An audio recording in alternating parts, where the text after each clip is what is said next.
Hi, everyone. Chris from Next Step Insurance here to talk about the fine print. So you've done the application, you put in the right income, maybe you qualified for a CSR, but now I want to make sure you read and understand the fine print at the end of the application. So let's get to it. So again, this is part of a series talking about the marketplace, tax credits, income, and how that affects your insurance. So I want to make sure that you are aware that we have other videos. And I'm Chris. I started Next Step Insurance in 2020 with my partner, Kevin, who loves Medicare, while I love the ACA. We started in 2013, where I did thousands of applications for the marketplace. And as we grew, we created Next Step Insurance. We have 4 individual ACA insurance agents and 4 Medicare agents. We're based in Wisconsin, but we do cover the entire state as well as many states in the country. So now I wanted to talk about the legalities. So if you watched the previous videos, you learned about the income requirements, how you may qualify for cost sharing reductions, all the changes for 2022, but there is fine print that you need to understand at the end of the application.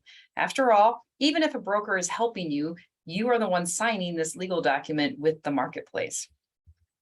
So the fine print says, I understand that because the premium tax credit will be paid on my behalf to reduce the cost of health coverage for me and or my dependents, you must file federal income tax return. And if you're married at the end of the year, you must file a joint income tax return with your spouse. Now, if you're living in separate houses, you are divorced, legally separated, not maybe legally divorced yet, you can file separately. But if you live in the same household, you have to file jointly. The IRS is not going to let one person who makes 500,000 file separately from the person that makes 13 so that the 13,000 person can get the CSRs. It's not going to happen that way. So if you want tax credits, you have to file jointly. And you do have to file your federal income tax return.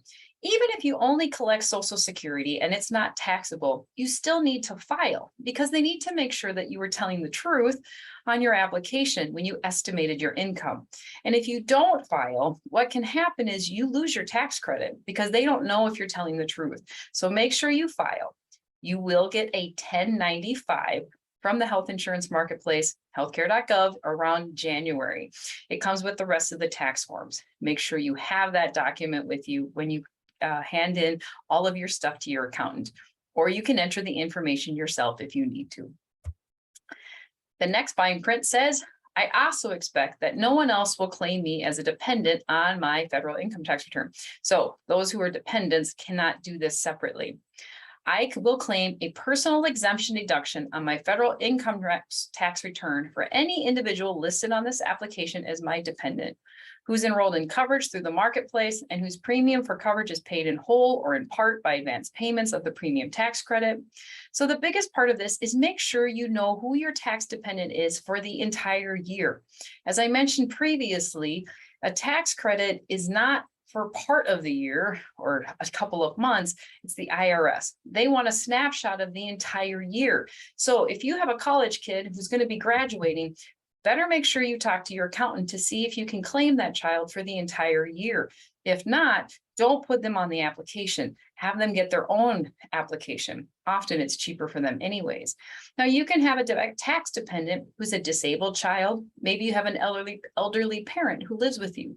That's fine. You can have tax dependents that aren't necessarily your kids on there after the age of 26. Just make sure with your accountant that it's correct. And if they are making more than 12,000, you have to include their income as well. And a tax dependent is only if you are legally married. So if you're a spouse, if you're just living with somebody but not legally married, you don't file taxes together. You don't have to include their income.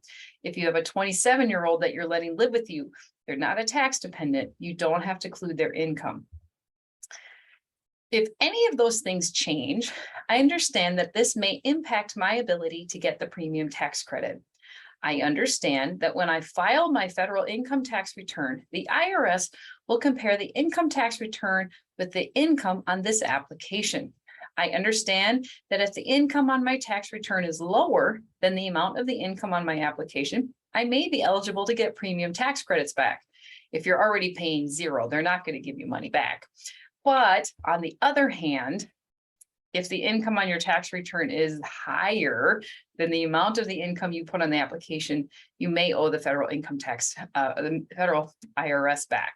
So it's okay, $100 or so, you may not have to, but you could. So let me show you exactly what that means. Real life example. So getting tax credits back. So my couple, age 63 and 62, put that their income was going to be $65,000 on the application. They were getting a $1,375 a month tax credit. But when they filed their incomes, taxes, it was only $45,000. So the tax credit should have been $1,636, which means they were paying $261 a month out of their own pocket. So the IRS gets that back. So 261 times 12, 3,132. Let's say their income was really low and it turned out they only made 25,000 of reported income. Well, the tax credit should have been 1,799, difference of 424. The IRS calculates that times 12 or however many months and gives it back. So you're not losing anything if you estimate your income higher than what you actually make. It's a dime for a dime. It's an even Steven. And if the IRS thinks you paid too much, you'll get that money back. But the reverse is also true. Sometimes you have to pay back the tax credit. So if you reported your income at $65,000, but then when you report your income at the IRS during tax time, it actually turns out to be $85,000. The tax credit should have only been $1,197, a difference of $178 a month. The IRS is going to want their $178 times however many months you used it back. So if this couple had it for the whole year, they would be paying $2,136 to the IRS. It's not a penalty.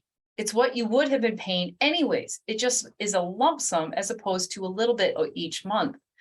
Now, when you hear a lot is when somebody said they only made 65, but then they actually made 155 and they should have only had a $700 tax credit. Well, the IRS was overpaying $674. So that couple has to give back $8,000, but they're still making $81,912.